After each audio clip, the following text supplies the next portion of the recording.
Research आपने बहुत करी, लेकिन अगर नीति आयोग की रिपोर्ट के ऊपर जाएं तो उत्तर प्रदेश गरीब राज्यों में तीसरे नंबर पर आता है और प्रायोरिटीज उत्तर प्रदेश के अंदर और भी बहुत हैं, किसानों की है और सब बात है। तो कैसे आप लोग पैसा इकट्ठा कर पाएंगे, कैसे इस चीज को मीट कर पाएंगे?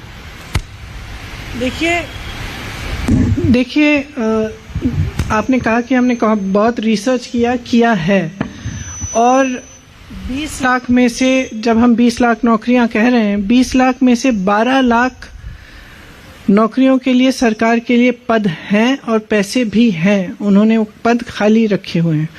उसमें से जो 8 लाख नौकरियां हैं वो हम स्किल पे बेस्ड और एंटरप्रेन्योरियल तरह से किस तरह से हम बढ़ावा देके वो रोजगार क्रिएट करेंगे, उसका भी पूरा रिसर्च है और हमने पूरी तरह से उसमें ये स्पेल आउट किया है।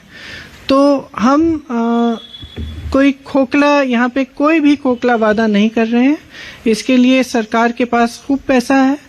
सरकार की जब नीति सही होती है तो जो सरकार के पास सुविधाएं हैं और जो सरकार के पास साधन हैं वो सही चीज के लिए इस्तेमाल किए जाते हैं। आज उत्तर प्रदेश में असलियत ये है कि अगर आप विज्ञापन देखेंगे और आप देखेंगे कि योगी जी अपना विज्ञापन कितना करते हैं, चाहे दिल्ली में चाहे उत्तर प्रदेश में, शायद ही उसकी जो बजट है कुछ और चीजों से ज्यादा है जिसमें हमारा ध्यान होना चाहिए। जैसे अगर हम सेहत को लें, हम शिक्षा को लें, इनमें कम क्यों किया गया है बजट?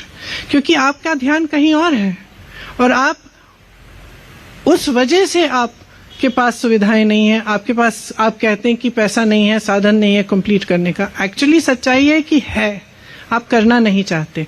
तो हम कांग्रेस पार्टी में ये कह रहे हैं कि हम करना चाहते हैं, हमारी सरकार आएगी तो सही चीजों पे फोकस होगा और जो सरकार के पास फंड्स हैं, जो सरकार के पास साधन है, वो पूरी तरह से रोजगार देने में, किसानों की मदद में, लोगों की शिक्षा में, सेहत में लगाई जाएंगी।